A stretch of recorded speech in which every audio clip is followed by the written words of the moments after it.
പരിശുദ്ധൻ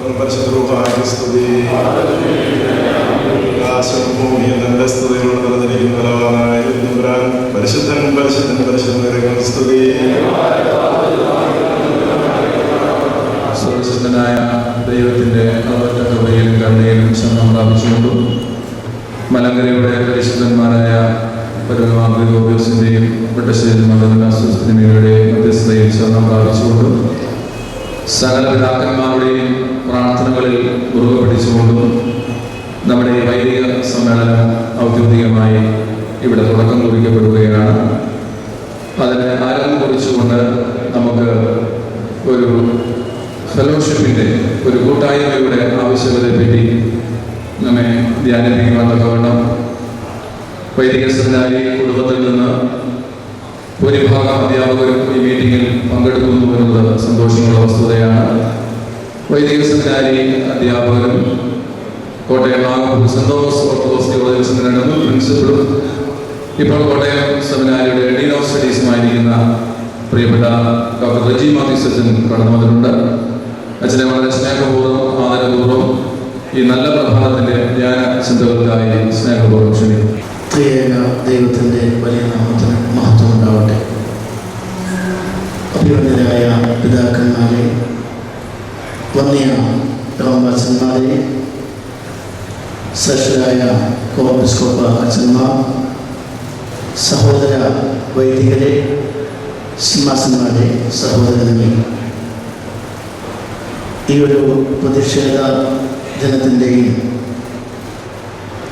സഭയുടെ ഐക്യദാർഢ്യം പ്രഖ്യാപിക്കുന്ന ദിനത്തിൻ്റെയും തുടക്കത്തിൽ ഒരു വ്യവസ്ഥിത പഠനം നടത്തുവാൻ തക്കവണ്ണം അഭിനന്ദ ഡോക്ടർ തോമസ് മാർത്താന തിരുവേനി ഇന്നലെ വൈകിട്ടാണ് എന്നോട് ആവശ്യപ്പെട്ടത്. ചുരുങ്ങിയ സമയത്തിനുള്ളിൽ ദൈവത്തിൽ ശരണപ്പെട്ടുകൊണ്ട് പരിശുദ്ധനായ പൗലോസ് ലേഖ കൊരിന്ത്യർക്ക് എഴുതിയ 1-ാം ലേഖനം 12-ാം അധ്യായം 12-ാം വാക്യവും 20 മുതലുള്ള വാക്യങ്ങളും വായിക്കുന്നു.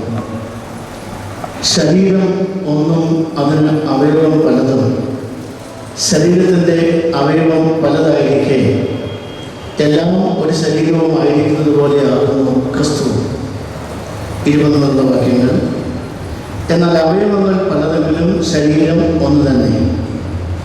കണ്ണിന് കൈയോട് നിന്നെ കൊണ്ട് എനിക്ക് ആവശ്യമില്ല എന്നും, തലയ്ക്ക് കാലുകളോട് നിങ്ങളെ കൊണ്ട് എനിക്ക് ആവശ്യമില്ല എന്നും പറഞ്ഞുകൂടാ. ശരീരത്തിൽ ബലം കുറഞ്ഞവ എന്ന് തോന്നുന്ന അവയവങ്ങൾ തന്നെ ആവശ്യമുള്ളവയാണെന്ന്, ശരീരത്തിൽ മാനം കുറഞ്ഞവ എന്ന് തോന്നുന്നവയ്ക്ക് നാം അധികം മാനം അണിയിക്കുന്നു. നമ്മൾ അഴക് കുറഞ്ഞവയ്ക്ക് അധികം അഴക് വരുത്തുന്നു. നമ്മൾ അഴകുള്ള അവയവങ്ങൾക്ക് അത് ആവശ്യമില്ലെന്ന്. ശരീരത്തിൽ ഭിന്നത വരാതെ അവയവങ്ങൾ അന്യോന്യം ഒരുപോലെ കരുതേണ്ടതിനായി ദൈവം കുറവുള്ളതിന് അധികം മാനം കൊടുത്തുകൊണ്ട് ശരീരത്തെ കൂട്ടിച്ചേർത്തിരിക്കുന്നു. അതിനാൽ ഒരവയവം കഷ്ടം അനുഭവിക്കുന്നു എങ്കിൽ അവയവങ്ങൾ ഒക്കെയും കൂടെ കഷ്ടം അനുഭവിക്കുന്നു. ഒരവയവത്തിന് മാനം വന്നാലോ അവയവങ്ങൾ ഒക്കെയും കൂടെ സന്തോഷിക്കുന്നു. പരിശുദ്ധനായ പൗലോസ് ലേഖ കൊരിന്ത്യർക്ക് എഴുതിയ 1-ാം ലേഖനം 12-ാം അധ്യായം 12-ാം വാക്യവും 20 മുതൽ 26 വരെയുള്ള വാക്യങ്ങൾ. പൗലോസ് ലേഖ ആദിമ സഭയുടെ ശില്പി എന്നുള്ള തരത്തിൽ നമുക്കൊക്കെയും അദ്ദേഹത്തിൻ്റെ ലേഖനങ്ങളിൽ കൂടെ വളരെ പരിചിതമായ ഒരു വ്യക്തിത്വമാണ്. കൊരിന്ത്യ ലേഖനം എഴുതുമ്പോൾ ആ സഭയിൽ ചില പ്രയാസങ്ങളൊക്കെയും ഉണ്ടായിരുന്നു. അപ്പസ്തോലത്വത്തെപ്പറ്റി തന്നെ, പൗലോസിൻ്റെ അപ്പസ്തോലത്വത്തെപ്പറ്റി തന്നെ ചോദ്യങ്ങൾ ഉണ്ടായ ഒരു കാലഘട്ടമാണ്. ചില ആളുകളൊക്കെയും പൗലോസിനേക്കാൾ കുറച്ചുകൂടെ പ്രസംഗ ചാതുര്യമുള്ള അപ്പല്ലോസിൻ്റെ പക്ഷക്കാരായിരുന്നു.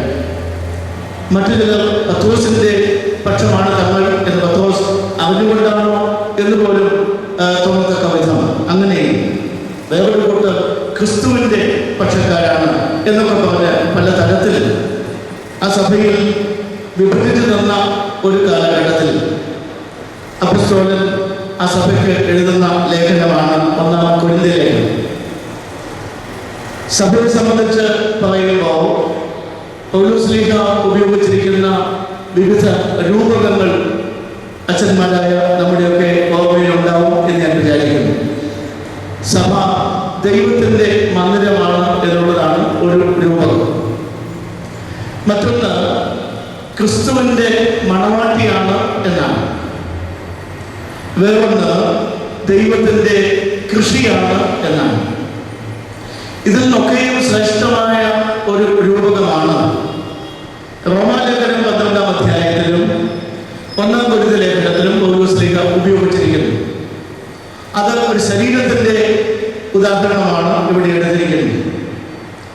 ഈ ചർച്ചയ്ക്ക് പശ്ചാത്തലമായി 1 കൊരിന്ത്യർ ലേഖനം 11-ാം അധ്യായത്തിൽ തൻ്റെ ശരീരവും രക്തവും എങ്ങനെയാണ് മനുഷ്യരക്ഷയ്ക്ക് ഉതകുന്നത് എന്ന് ക്രിസ്തു പഠിപ്പിച്ചത് പൗലോസ് തൻ്റെ സുപ്രസിദ്ധമായ ഭാഷയിലൊക്കെ അവതരിപ്പിക്കുന്നു. ക്രിസ്തുവിൻ്റെ ശരീരത്തിൻ്റെ അംശികളാകുന്നവർ ഒരു ശരീരത്തിൻ്റെ അവയവങ്ങളാകുന്നു എന്നവിടെ പറയുന്നു. തൻ്റെ ശരീരം ഭക്ഷിക്കുന്നവർ അവൻ്റെ ശരീരത്തോടും പാനപാത്രം പാനം ചെയ്യുന്നവർ അവരുടെ രക്തത്തോടും ചേർന്ന് വരുന്നു എന്നും അവിടെ വായിക്കുന്നു. ഇതൊക്കെ പറഞ്ഞിട്ടാണ് ഈ 12-ാം അധ്യായത്തിൽ വീണ്ടും ഈ ശരീരം എന്നുള്ള ആ രൂപകത്തെ കുറച്ചുകൂടെ വിശദമായി വർണ്ണിക്കുന്നു. നേരത്തെ സൂചിപ്പിച്ച ദൈവത്തിൻ്റെ മന്ദിരമെന്നും ദൈവത്തിൻ്റെ കൃഷിയെന്നും ക്രിസ്തുവിൻ്റെ മണവാട്ടിയെന്നും ഒക്കെയുള്ള രൂപകങ്ങളെക്കാൾ വളരെ ശക്തമായ ഒരു രൂപകമാണ് ഈ ശരീരത്തിൻ്റെ ഉദാഹരണം എന്ന് പറയുന്നത്. ഇവിടെ പറയുന്നത് ക്രിസ്തു തലയായി ശരീരമായ സഭയെ പറ്റിയാണ്. എന്നാൽ 1 കൊരിന്ത്യർ ലേഖനം 12-ാം അധ്യായം 12-ാം വാക്യത്തിൽ നാം വായിക്കുന്നത് ഒന്നുകൂടി ശ്രദ്ധിച്ചാൽ ശരീരമൊന്നും അത് അവയവം പലതും ശരീരത്തിൻ്റെ അവയവം പലതായിരിക്കെ എല്ലാം ഒരു ശരീരവുമായിരിക്കുന്നത് പോലെ ആകുന്നു സഭ എന്നല്ല പറയുന്നത്, ക്രിസ്തു എന്നാണ് പറയുന്നത്. അപ്പൊ സഭയെയും ക്രിസ്തുവിനെയും ഏകദേശം സിനോണിംസ് ആയിട്ട് ഉപയോഗിച്ചിരിക്കുകയാണ്, പര്യായ പദങ്ങളായി ഉപയോഗിച്ചിരിക്കുകയാണ്. സഭ ക്രിസ്തുവാണ്. ആ സഭാഗാത്രത്തിന്റെ ശിരസിന്റെ സ്ഥാനമാണ് ക്രിസ്തുവിന് എന്നുള്ളത് മറ്റൊരു ലേഖനത്തിൽ പറയുന്നുണ്ട് എന്നുള്ളത് സത്യമാണ്. ഈ ശരീരം മറ്റു രൂപകത്തേക്കാൾ ശക്തമായ ഒന്നാണെന്ന് ഞാൻ പറഞ്ഞല്ലോ. കാരണം ഇത് ജീവനുള്ളതാണ്. ഒരു ശരീരത്തെ സഭയുടെ ദൈവത്തിന്റെ മന്ദിരം എന്ന് പറയുന്നതിനേക്കാൾ അതിനുള്ള ശ്രേഷ്ഠത ഇതൊരു കെട്ടിടമല്ല, ഇത് നിർജീവമായ എന്തെങ്കിലും ഒന്നല്ല, മറിച്ച് സജീവമായി നിലകൊള്ളുന്ന ക്രിസ്തുവിന്റെ സാന്നിധ്യം ലോകത്തിൽ വിളിച്ചറിയിക്കുന്ന ഒരു സാന്നിധ്യമാണ്. അത് ജീവനുള്ളതാണ്. അത് പരസ്പരം അവയവങ്ങൾ ബന്ധപ്പെട്ടിരിക്കുന്നു. അതിന് ഒരവയവത്തിനുണ്ടാകുന്ന പ്രയാസങ്ങളൊക്കെയും മറ്റവയവങ്ങൾ തിരിച്ചറിയത്തക്കവണ്ണം ഒരു നാഡീവ്യൂഹം അതിൽ തന്നെ പ്രവർത്തിക്കുന്നു. ശിരസിൽ കൂടെ നിന്നാണല്ലോ ഈ നാഡികളുടെ ഒക്കെ പ്രവർത്തനം നിയന്ത്രിക്കുന്നത്.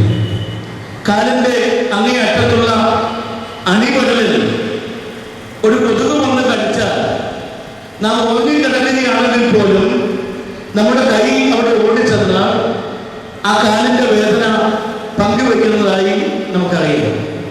അബോധാവസ്ഥയിലാണെങ്കിൽ പോലും ഈ ഒരു പ്രവർത്തനം നടന്നുകൊണ്ടിരിക്കുകയാണ്. കാരണം അങ്ങേ അറ്റത്തുള്ള അണിവടലും ഈ കൈയുമൊക്കെ ശിരസിനോട് ബന്ധപ്പെട്ടിരിക്കുന്നു. അപ്പൊ അവിടെ ഒരു വേദന ഉണ്ടാകുമ്പോൾ അവിടെ നിന്ന് ഒരു സന്ദേശം ശിരസിലെത്തുകയും മറ്റൊരു സന്ദേശം കൈയിലേക്ക് പോവുകയും ചെയ്യും.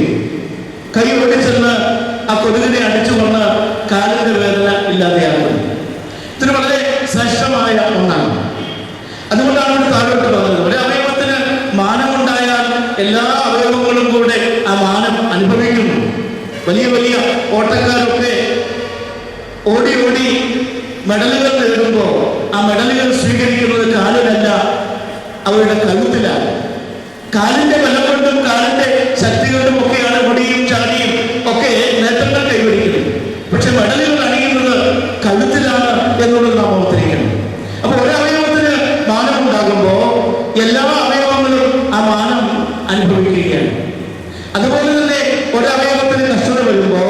എല്ലാ അവയവങ്ങളും കഷ്ടത അനുഭവിക്കുന്നു. പൗലോസിന്റെ ലേഖനങ്ങളിൽ ഈ ഒരു ഐക്യത്തെ സൂചിപ്പിക്കുവാൻ ഉപയോഗിക്കുന്ന മറ്റൊരു വാക്കുണ്ട്, കൊയിനോണിയ എന്ന് പറയും. ഇത് പൗലോസ് ആണ് പ്രധാനമായും ഉപയോഗിക്കുന്നത്. പുതിയ നിയമത്തില് 15 തവണ ഈ വാക്ക് ഉപയോഗിക്കുന്നെങ്കിൽ 19 തവണ ഉപയോഗിക്കുന്നെങ്കിൽ 13 പൗലോസിന്റെ ലേഖനങ്ങളിലാണ്. കൊയിനോണൈൻ എന്നുള്ള വെർബ് ആണെങ്കിൽ 8 തവണ ഉപയോഗിക്കുന്നതിൽ 5 പൗലോസാണ് ഉപയോഗിക്കുന്നത്. അതുപോലെ അതിന്റെ നൗൺ ഫോം കൊയിനോണോസ് 10 തവണ ഉണ്ടെങ്കിൽ അതും പൗലോസാണ് 5 തവണ ഉപയോഗിക്കുന്നത്. അപ്പോൾ പൗലോസിന്റെ ലേഖനങ്ങളിൽ മാത്രം കാണുന്ന ഒരു ശ്രദ്ധേയമായ പദപ്രയോഗമാണ് ഈ കൊയിനോണിയ എന്ന് പറയുന്നത്. ഇന്നിവിടെ നാം വന്നുകൂടിയിരിക്കുന്നത് നമ്മുടെ ഒരു കൊയിനോണിയ ഒന്ന് പ്രസിദ്ധമാക്കുവാൻ വേണ്ടിയാണ്. എന്താണ് ഈ കൊയിനോണിയ എന്നുള്ള വാക്കിന്റെ അർത്ഥം? ലത്തീൻ പദത്തില് കമ്മ്യൂണിയോ, പാർട്ടിസിപ്പേഴ്സിയോ, സൊസൈറ്റാസ് എന്നൊക്കെയുള്ള അർത്ഥമാണ്. ഇംഗ്ലീഷില് ഫെലോഷിപ്പ് എന്നോ ഷെയറിംഗ് എന്നോ പാർട്ടിസിപ്പേഷൻ എന്നോ ഒക്കെ പറയാം. നമ്മുടെ ഐക്യം, നമ്മുടെ പങ്കാളിത്തം, നമ്മുടെ പരസ്പര സഹകരണം, ഇതൊക്കെയാണ് ഈ ഒരു വാക്കുകൊണ്ട് ഉദ്ദേശിക്കുന്നത്. പുതിയ നിയമത്തിൽ ഈ വാക്ക് ഉപയോഗിക്കുന്ന അവസരങ്ങൾ എല്ലാം ഞാൻ ഓർപ്പിക്കുന്നില്ല എങ്കിലും 3-4 ഒന്ന് ഓർപ്പിക്കാൻ ഒന്ന് ശ്രദ്ധിക്കുകയാണ്. 1 കൊരിന്ത്യർ ലേഖനം 10-ാം അധ്യായം 16-ാം വാക്യത്തിൽ കൗദാശികമായിട്ടാണ് ഈ പദം ഉപയോഗിക്കുന്നത്. തിരുരക്തങ്ങൾ അനുഭവിക്കുന്നവർ ഒരു കൊയിനോണിയയിലാണ്, ഒരു പങ്കാളിത്തത്തിലാണ്. 2 കൊരിന്ത്യർ ലേഖനം 8-9 അധ്യായങ്ങളിൽ അവിടെ ഒരു ഫണ്ട് ശേഖരിക്കുന്ന പശ്ചാത്തലത്തിലാണ് ഈ കൊയിനോണിയ പറയുന്നത്. യെരൂശലേം സഭയ്ക്ക് ഒരു കഷ്ടതയുണ്ടായി. അപ്പൊ ഡയസ്പോറയിലുള്ള സഭകളിലൊക്കെ പൗലോസ് പോയിട്ട് ഈ യെരൂശലേം സഭയ്ക്ക് വേണ്ടി ഒരു ഫണ്ട് ശേഖരണം നടത്തുകയാണ്. മാതൃസഭയുടെ വേദന പുതിയ സഭകൾ അനുഭവിക്കുകയാണ്. ഗലാത്യ ലേഖനം 2-ാം അധ്യായം 9-ാം വാക്യത്തിൽ സുവിശേഷീകരണത്തിന്റെ ഒരു കൊയിനോണിയാണ് പറയുന്നത്. ഒരു തർക്കമുണ്ടായി, യവനന്മാരെ സഭയിൽ ചേർക്കുമ്പോ പരിച്ഛേദം നടത്തണമോ വേണ്ടായോ? അവസാനം പത്രോസും പൗലോസും ഒരു സമയത്ത് 2 പക്ഷത്തു നിന്നവരാണെങ്കിലും ഈ കൊയിനോണിയയുടെ സ്പിരിറ്റിലാവുകയാണ്. പത്രോസ് യഹൂദന്മാരുടെ ഇടയിലും പൗലോസ് യവനന്മാരുടെ ഇടയിലും സുവിശേഷം അറിയിക്കുവാനായിട്ട് തയ്യാറാവുകയാണ്. അപ്പോസ്തല പ്രവൃത്തികൾ 2-ാം അധ്യായം 42-ാം വാക്യത്തിൽ സ്വത്ത് മുഴുവൻ പങ്കുവയ്ക്കുന്ന, തങ്ങൾക്കുള്ളതൊക്കെ ഇത് ആർക്ക് കൊടുക്കണമെന്നറിയാതെ വിറ്റ് അപ്പോസ്തലന്മാരുടെ കാര്യത്തിൽ വയ്ക്കുന്നു. അപ്പോസ്തലന്മാർ തീരുമാനിക്കുന്നു ഇത് ആർക്കൊക്കെയാണ് കൊടുക്കേണ്ടത്. അപ്പൊ സ്വീകരിക്കുന്ന ആളുകളെ പോലും അറിയാതെ തങ്ങളുടെ സ്വത്ത് മുഴുവൻ ക്രിസ്തുവിന്റെ നാമത്തിൽ ഷെയർ ചെയ്യുന്ന ആളുകളെയാണ് അപ്പോസ്തല പ്രവൃത്തികൾ 2-ാം അധ്യായം 42-ാം വാക്യത്തിൽ പറയുന്നത്. അവസാനമായി നാം കാണുന്നത് 2 കൊരിന്ത്യർ ലേഖനം 1-ാം അധ്യായം 7-ാം വാക്യത്തിലും പത്രോസിന്റെ 1-ാം ലേഖനം 4-ാം അധ്യായം 13-ാം വാക്യത്തിൽ പറയുന്നത് ക്രിസ്തുവിന്റെ കഷ്ടത്തിൽ പങ്കാളികളാവുക എന്നാണ്. സഭ എപ്പോഴും ഈ കഷ്ടതയിൽ പങ്കാളികളാകുന്ന ഒരു കൂട്ടം ആളുകളുടെ സമൂഹമാണ്. സഭ ഒരിക്കലും ആദിമസഭയുടെ വേദശാസ്ത്രം അനുസരിച്ച് വിജയപേര് മുഴക്കുന്ന ഒരു എംപയറോ ഒരു സമൂഹമോ ആയിരുന്നു. ക്രിസ്തുവിന്റെ കഷ്ടത്തിൽ പങ്കാളികളാകുന്നതും നിങ്ങൾ സന്തോഷിച്ചുകൊള്ളു. ഫിലിപ്പിയർ ലേഖനം 1-ാം അധ്യായം 21-ാം വാക്യത്തിൽ പൗലോസ് ശ്ലീഹ പറയുന്നു, നിങ്ങൾ ക്രിസ്തുവിന്റെ കഷ്ടാനുഭവത്തിൽ പങ്കാളികളാകുവാൻ തക്കവണ്ണം വാഗ്ദത്തം ലഭിച്ചവരാണ്. ക്രിസ്തുവിൽ വിശ്വസിക്കാൻ മാത്രമല്ല അവന് വേണ്ടി കഷ്ടം അനുഭവിപ്പാനും കൂടെ നിങ്ങൾക്ക് വരം ലഭിച്ചിരിക്കുന്നു. അപ്പൊ നമ്മുടെ സഭയുടെ ഒരു ഭാഗത്തുണ്ടാകുന്ന ഒരു വേദനയും കഷ്ടതയും അത് ഈ സഭയുടെ മൊത്തം വേദനയാണ്. ക്രിസ്തുവിന്റെ ശരീരമായ സഭയുടെ ഒരു അവയവത്തിലുണ്ടാകുന്ന വേദനയും ക്ലേശവും ഈ സഭാഘാതത്തിന്റെ മൊത്തത്തിലുള്ള വേദനയാണ്. അതൊന്ന് പങ്കുവെക്കുവാൻ, അതിലൊന്ന് സമരസപ്പെടുവാനാണ് നാം ഏവരും ഇവിടെ വന്നുകൂടിയിരിക്കുന്നത്. പത്രോസ് ശ്ലീഹ 1-ാം ലേഖനം 4-ാം അധ്യായത്തിൽ പറയുന്നുണ്ട്, ഈ കഷ്ടത കള്ളന്മാരായിട്ടല്ല അനുഭവിക്കേണ്ടത്, കവർച്ചക്കാരായിട്ടല്ല അനുഭവിക്കേണ്ടത്, കൊലപാതകന്മാരായിട്ടല്ല അനുഭവിക്കേണ്ടത്, എന്തിനെങ്കിലും സ്വാർത്ഥലാഭത്തിന് വേണ്ടിയല്ല, പിന്നെയോ കുരിശിനെ ഓർത്താണ് ഇത് അനുഭവിക്കേണ്ടത്. കുരിശിന്റെ സന്ദേശമാണ് ഇവിടെ ലഭിക്കുന്നത്. കുരിശിന് ശ്രേഷ്ഠത എപ്പോഴും വരുന്നത് കഷ്ടാനുഭവത്തെ ഓർക്കുമ്പോഴാണ്. പത്രോസിന്റെ ലേഖനം 15-ാം അധ്യായം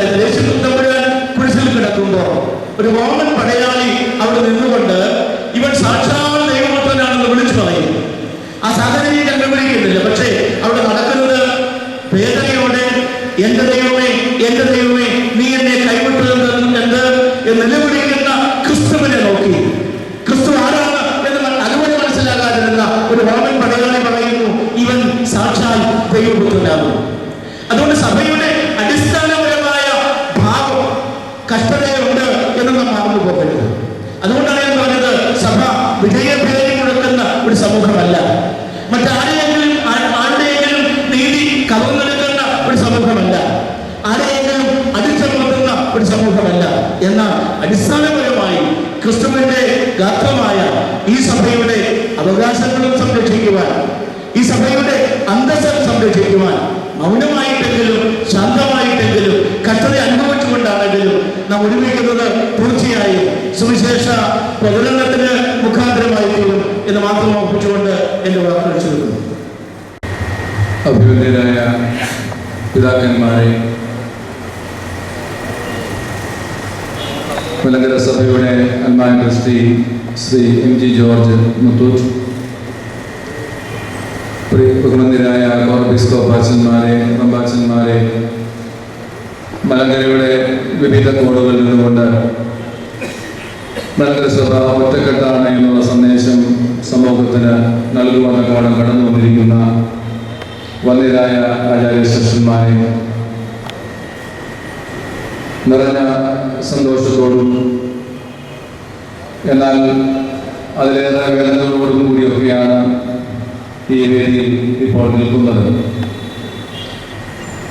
മലങ്കര ഓർത്തഡോക്സ് സഭയുടെ വടക്കൻ മേഖലയിലുള്ള നമ്മുടെ വിശ്വാസികൾ അനുഭവിക്കുന്ന തീവ്രമായ ആത്മനൊമ്പരങ്ങൾക്കും ശാരീരിക പീഡനങ്ങൾക്കും മലങ്കര സഭ ഒന്നാകെ ഐക്യദാർഢ്യം പ്രഖ്യാപിക്കേണ്ടത് ആവശ്യമാണ് എന്ന ചിന്ത വടക്കൻ മേഖലയിലെ വൈദിക സമൂഹം ആദ്യം കൂടിയെടുത്ത് നമ്മോട് ആവശ്യപ്പെട്ടപ്പോൾ വൈദിക സമൂഹം പരിശുദ്ധ ബാബാതിരുമേനിയുടെ ആലോചനയോടുകൂടി ഇതിൻ്റെ പ്രസിഡന്റായിരിക്കുന്ന അഭിനന്ദനായ ഗീവർഗീസ് ഇവാനിയോസ് മെത്രാപ്പൊലീത്തയുടെ ആശീർവാദത്തോടുകൂടി ഈ ഉത്തരവാദിത്വം ഏറ്റെടുക്കുകയായിരുന്നു. പലപ്പോഴും നമ്മുടെ സമ്മേളന നഗരിയിൽ ഔദ്യോഗികമായ ഒരു പരിവേഷം നമ്മൾ ആഗ്രഹിക്കാറുണ്ടെങ്കിലും പരിശുദ്ധ ബാബാതിരുമേനിയുടെ ഒരു നിർദ്ദേശവും താല്പര്യവും അനുസരിച്ച് അനൗദ്യോഗികമായി ഇത്രയും വലിയ പങ്കുചേരുക എന്നുള്ളത് മലങ്കര സഭയുടെ കരുത്താണ്, ആവേശമാണ്, സാധ്യതയാണ്.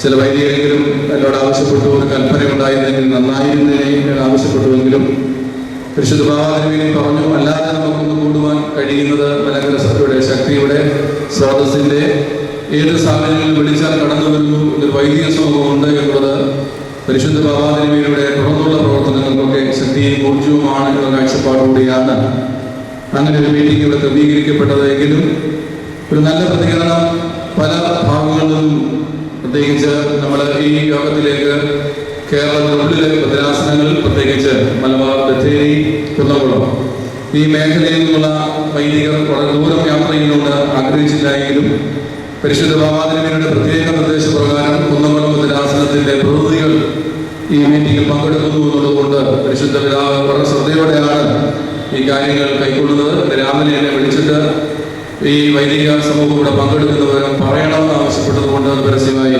പ്രഖ്യാപിച്ചു. അതുപോലെ തന്നെ വളരെ സന്തോഷമുണ്ട് ഈ മീറ്റിംഗിൽ പങ്കുചേരുന്നതൊക്കെ ബോംബെ ഭദ്രാസനത്തിൽ നിന്ന് ഒരു വൈദികനെ അതിനെ ഫിലിപ്പൻ ശാമലച്ചനെ ഈ മീറ്റിംഗിലേക്ക് തിരുവേലി പറഞ്ഞു വിട്ടു എന്നുള്ളത് കൊണ്ട് അത് വളരെ സന്തോഷമുള്ള കാര്യമാണ്. വിവിധ മേഖലകളിൽ ഈ ഒരു വിഷയത്തെ ഗൗരവമായി കാണുന്നു എന്നുള്ളത് വളരെ സന്തോഷകരമായ ഒരു ദൗത്യമാണ്. അഭിനന്ദ പിതാക്കന്മാരെ സ്വാഗതം ചെയ്യുന്നതിന് മുമ്പ് ഈ വൈദിക ശ്രേഷ്ഠരെ ഇവിടെ എത്തിക്കുക എന്നുള്ള വലിയ ദൗത്യം പൂർത്തീകരിച്ച അനുഗ്രഹീതരായ ഇതിൻ്റെ നേതൃനിരയിലുണ്ടായിരുന്ന പ്രിയപ്പെട്ടവരെ ഓർത്തുകൊണ്ട് എൻ്റെ കർത്തവ്യത്തിലേക്ക് പ്രവേശിക്കുകയാണ്. ഞാൻ സൂചിപ്പിച്ചുവല്ലോ, കേരളത്തിലുള്ള 3 ഭദ്രാസനങ്ങൾ എന്നൊഴികെ എല്ലാ ഭദ്രാസനങ്ങളിലുള്ള വൈദികരുടെ പങ്കാളിത്തം ഈ വൈദിക മഹാസമ്മേളനത്തിലുണ്ട് എന്നുള്ളത് സന്തോഷവും ആവേശവും പകരുന്നു. കണ്ണനാട് ഈസ്റ്റ് ഭദ്രാസനത്തിൽ നിന്ന് അതിന് വൈദിക സംഘം സെക്രട്ടറി ആയിരിക്കുന്ന ബിനോയ് ജോണച്ചന്റെ നേതൃത്വത്തിൽ ഏതാണ്ട് 38 വൈദികർ ഈ യോഗത്തിലേക്ക് എത്തിച്ചേരുന്നു. അതോടൊപ്പം തന്നെ കണ്ടനാട് വെസ്റ്റ് ഭദ്രാസനത്തിൽ നിന്നും അതിന്റെ വൈദിക സംഘ സെക്രട്ടറി ജിൻസച്ചിന്റെ നേതൃത്വത്തിലുള്ള വൈദികരിൽ പങ്കെടുക്കുന്നുണ്ട്. കൊച്ചി ഭദ്രാസനത്തിൽ നിന്ന് വൈദിക സംഘ സെക്രട്ടറി സൈമൺ ജോസഫിന്റെ നേതൃത്വത്തിൽ വൈദികരിൽ പങ്കെടുക്കുന്നുണ്ട്. കൊല്ലം ഭദ്രാസനത്തിൽ നിന്നും എം എ വൈദ്യനച്ഛന്റെ നേതൃത്വത്തിൽ ഇവിടെ ഈ മീറ്റിംഗിൽ അച്ഛന്മാർ പങ്കെടുക്കുന്നുണ്ട്. മാവേലിക്കര ഭദ്രാസനത്തിൽ നിന്ന് അഭിമുഖ തിരുമേനിയുടെ നേതൃത്വത്തിൽ തിരുമേനി വളരെ താല്പര്യമെടുത്ത് ഭദ്രാസനത്തിലെ മുഴുവൻ വൈദികരെയും ഈ മീറ്റിംഗിലേക്ക് കൂട്ടിക്കൊണ്ടുവന്നിട്ടുള്ളത് സന്തോഷമുള്ള വസ്തുതയാണ്. തിരുവനന്തപുരം ഭദ്രാസനത്തിൽ നിന്ന് സി കെ കുഞ്ഞച്ചന്റെ നേതൃത്വത്തിൽ ഈ മീറ്റിംഗിൽ വൈദികർ പങ്കെടുക്കുന്നുണ്ട്. അതുപോലെ തന്നെ നമ്മുടെ കുമ്മൂർ ഭദ്രാസനത്തിൽ നിന്ന് ശ്രീ ആന്റി ശോഭലച്ചന്റെ നേതൃത്വത്തിൽ ഈ മീറ്റിംഗിൽ പങ്കെടുക്കുന്നുണ്ട്. മാവേലി കൊല്ലം കൊട്ടാരക്കര കുള്ളൂർ ഭദ്രാസനം നിന്ന് ടൈറ്റസ് ജോണച്ചന്റെ നേതൃത്വത്തിൽ, ചെങ്ങന്നൂർ ഭദ്രാസനം വൈദ്യ സെക്രട്ടറി ജോൺ പോളച്ചന്റെ നേതൃത്വത്തിൽ, അതുപോലെ തന്നെ റാന്നിനഗർ ഭദ്രാസനം അതിനായ സ്റ്റീഫൻ അച്ഛന്റെ നേതൃത്വത്തിൽ, അടൂർ കടമ്പനാട് ഭദ്രാസനം അതിനായ ഫിലിപ്പോസ് നായർ അച്ഛന്റെ നേതൃത്വത്തിൽ, തൃശ്ശൂർ ഭദ്രാസനം തന്നെ സണ്ണി മത്തായി അച്ഛന്റെ നേതൃത്വത്തിൽ, കോട്ടയം ഭദ്രാസനം അതിനായ അഭിരോഗമറ്റൻ അച്ഛന്റെ നേതൃത്വത്തിൽ വൈദിക സുഹൃത്തുക്കൾ ഇതിൽ പങ്കുചേരുന്നു എന്നുള്ളത് വളരെ സന്തോഷകരമായ ഒരു വസ്തുതയാണ്. ആകാൻ കഴിഞ്ഞ പിന്തുണയ്ക്കും കൈത്താങ്ങലുകൾക്കും പ്രത്യേകമായ സന്തോഷം രേഖപ്പെടുത്തുന്നു. ഇടുക്കി ഭദ്രാസനത്തിൽ നിന്ന് വന്നനായ പി എം തോമസിന്റെ നേതൃത്വത്തിൽ ഇതിൽ വൈദിക ശ്രേഷ്ഠ തിരുവേദിയുടെ നേതൃത്വത്തിൽ ഈ വൈദിക സുഹൃത്തുക്കൾ പങ്കെടുക്കുന്നുണ്ട്. തിരുവനന്തപുരം ഭദ്രാസനത്തിൽ നിന്ന് അഭിനന്ദനായ നമ്മുടെ ഹോസ്റ്റിംഗ് ഡയസസ് ആണ്. തിരുവേദിയാണ് വലിയ വലിയ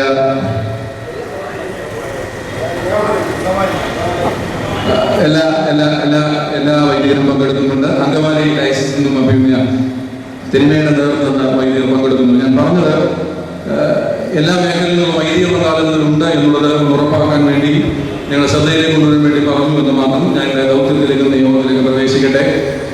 ഈ മീറ്റിംഗ് ഉദ്ഘാടനം ചെയ്യുന്നത് ഈ സമ്മേളനത്തിന്റെ മുഖ്യ നേതൃത്വം വഹിച്ചത് മാവേലിക്കര ഭദ്രാസന നിമൻ, പ്രത്യേകിച്ച് സഭയുടെ സീനിയർ മെത്രാപ്പോലീത്തമാരിൽ ഒരാളായ അഭിനന്ദന പൗലോസ് പ്രത്യേകിച്ച് ആ മേഖലയിലുള്ള വൈദികരൊക്കെയും തിരുവേനി അരമനയിൽ വിളിച്ചുകൂട്ടി, ഭദ്രാസന സെക്രട്ടറിമാരെ വിളിച്ചുകൂട്ടി പ്രസ് കോൺഫറൻസിന് ശക്തമായ നേതൃത്വം നൽകി വളരെ അനുഗ്രഹമായ നേതൃത്വം നൽകുന്നു. പിന്നെ തിരുവേനിയെ എല്ലാ സ്നേഹ ബഹുമാന ആദരവോടുകൂടി ഈ മീറ്റിംഗിലേക്ക് സന്തോഷപൂർവ്വം സ്വാഗതം ചെയ്യുന്നു. ഈ മീറ്റിംഗ് ഇവിടെ വെച്ച് ഏറ്റവും അനുഗ്രഹപ്രദമായി നടത്തപ്പെടുന്നത് അഭിനന്ദനായ ഗബ്രിയേൽ മാർ ഗ്രിഗോറിയോസ് മെത്രാപ്പോലീത്ത തിരുമേനിയുടെ ശക്തമായ നേതൃത്വമാണ്. അഭിനന്ദന തിരുമേനി എല്ലാ മേഖലകളിലും അഹോരാത്രം കഷ്ടപ്പെട്ട് ബുദ്ധിമുട്ടി, നമുക്കറിയാം തിരുവനന്തപുരത്തേക്ക് കടന്നു വരുമ്പോൾ വളരെ ഭംഗിയായ ക്രമീകരണങ്ങൾ ഇവിടെ പൂർത്തീകരിക്കുവാനൊക്കെ വേണം അഭിനന്ദന തിരുമേനി വളരെ സുചിരമായ ഒരു നിലപാടും നേതൃത്വവും നൽകി. അഭിനന്ദന തിരുമേനി ഈ വൈദിക സമ്മേളനത്തിന്റെ അധ്യക്ഷപദം അലങ്കരിക്കുന്നുണ്ട്. അഭിനന്ദന തിരുമേനിയെ വളരെ സ്നേഹ ബഹുമാന ആദരവോടുകൂടി ഈ യോഗത്തിലേക്ക് സ്വാഗതം ചെയ്യുന്നു.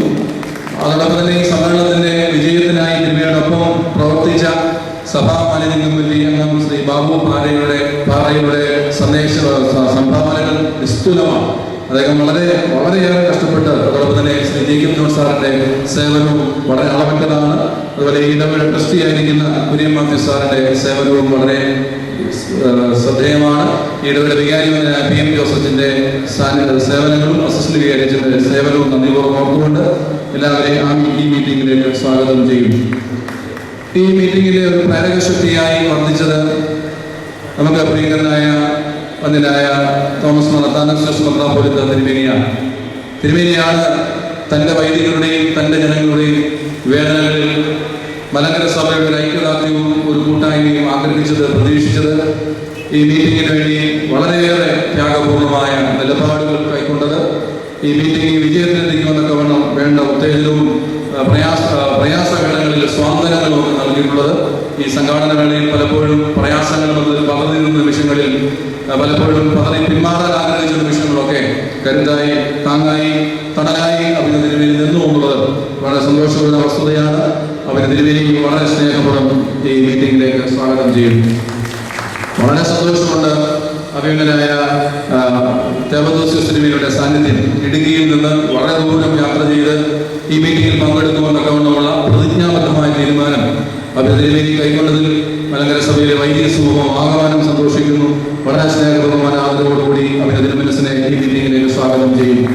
അതുപോലെ തന്നെ അഭ്യന്തനായ തിരുമേനി വളരെ ദൂരം യാത്ര ചെയ്ത്, അങ്കമാലിയിൽ നിന്ന് വളരെ ദൂരം യാത്ര ചെയ്ത് ഈ മീറ്റിംഗ് ഏറ്റവും വിജയപ്രദമാണെന്നുള്ള പ്രതിജ്ഞാബദ്ധമായ നിലപാടോടുകൂടി നമ്മുടെ മധ്യത്തിലേക്ക് കടന്നു വന്നിട്ടുണ്ട്. അഭിനന്ദനയെ വളരെ സ്നേഹപൂർവ്വം ആദരവോടുകൂടി ഈ മീറ്റിംഗിലേക്ക് സ്വാഗതം ചെയ്യുന്നു. അഭിനന്ദനായ ബഹുമാനമായ തിരുമേനി വളരെ ശക്തമായ പിന്തുണയും സാന്നിധ്യവും ഈ മീറ്റിംഗിൽ നൽകിയിട്ടുണ്ട്. തിരുമേനിയുടെ ഭദ്രാസന വൈദികരയിൽ പങ്കെടുപ്പിക്കുവാൻ ആത്മാർത്ഥമായ ശ്രമം നടത്തിയിട്ടുണ്ട്. അപ്പോൾ തിരുമേനിയും വളരെ സന്തോഷപൂർവ്വം സ്നേഹപൂർവ്വമായ ആദരവോടും ഈ മീറ്റിംഗിലേക്ക് സ്വാഗതം ചെയ്യും. സഭയുടെ ആത്മായ trustee Shri M G George Muthoot, അദ്ദേഹം ഒരു ബിസിനസ് നേതാവായിരുന്നില്ലെങ്കിൽ സത്യം പറഞ്ഞ അച്ഛനാകേണ്ട ആളായിരുന്ന എൻ്റെ ഒരു ബോധ്യം. അത് ആരുടെ ഭാഗ്യമാണോ എന്ന് നമുക്ക് അറിഞ്ഞുകൂടാ. ഏതായാലും അത് വളരെ വളരെ ഭംഗിയായ നേതൃത്വം നടത്തുന്നുണ്ട്. പ്രത്യേകിച്ച് ഈ മീറ്റിംഗിന്റെ എല്ലാ സാമ്പത്തിക പിന്തുണകൾക്കും ഭക്ഷണം അനുസരിച്ചുള്ള എല്ലാ കാര്യങ്ങളും എം ജി ജോർജ് മുത്തൂറ്റാണ് നമുക്ക് നൽകി തരുന്നത്. ഈ മീറ്റിംഗിൽ സഭയുടെ ആത്മായ ട്രസ്റ്റിയെ സ്നേഹപൂർവ്വം ആദരവോടുകൂടി ഈ മീറ്റിംഗിലേക്ക് സ്വാഗതം ചെയ്യുന്നു.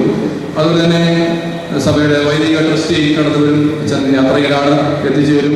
അങ്ങനെ അതുപോലെ തന്നെ സഭയുടെ വർക്കിംഗ് കമ്മിറ്റി അംഗങ്ങൾ, മാനേജിംഗ് കമ്മിറ്റി അംഗങ്ങൾ, വിവിധ ഭദ്രാസനങ്ങളിൽ നിന്നുള്ള ബഹുമാന്യരായ ഭദ്രാസന സെക്രട്ടറി അച്ഛന്മാർ, പ്രിയപ്പെട്ട റമ്പാച്ചന്മാർ, പ്രിയപ്പെട്ട കോറപ്പിസ്കോപ്പ അച്ഛന്മാർ, വിവിധ ഭദ്രാസനങ്ങളിൽ നിന്ന് കടന്നു വന്നിരിക്കുന്ന എല്ലാ വന്യരായ ആചാര്യ ശ്രേഷ്ഠന്മാരെയും വളരെ സ്നേഹപൂർവ്വം സ്വാഗതം ചെയ്യുന്നു.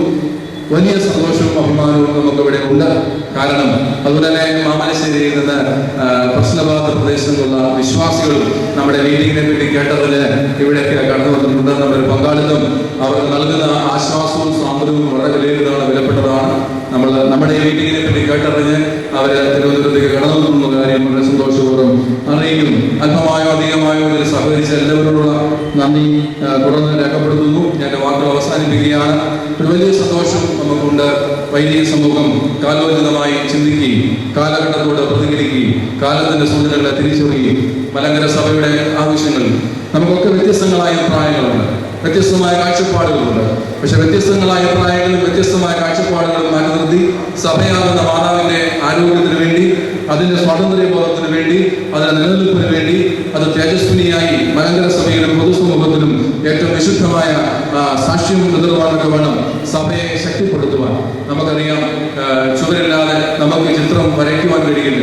അതുകൊണ്ട് സഭയാകുന്ന ഈ ഭിത്തിയെ ബലപ്പെടുത്തുമെന്നൊക്കെ വേണമുള്ള സുധീരമായ നിലപാടെടുത്ത എല്ലാ വൈദിക ശ്രേഷ്ഠരുടെയും സഭാ സ്നേഹത്തിന് മുമ്പിൽ നമ്രസരസ്കനായി നിന്നുകൊണ്ട് ഞാൻ എൻ്റെ ഉത്തരവാദിത്വം ഇവിടെ വിരമിക്കുന്നു.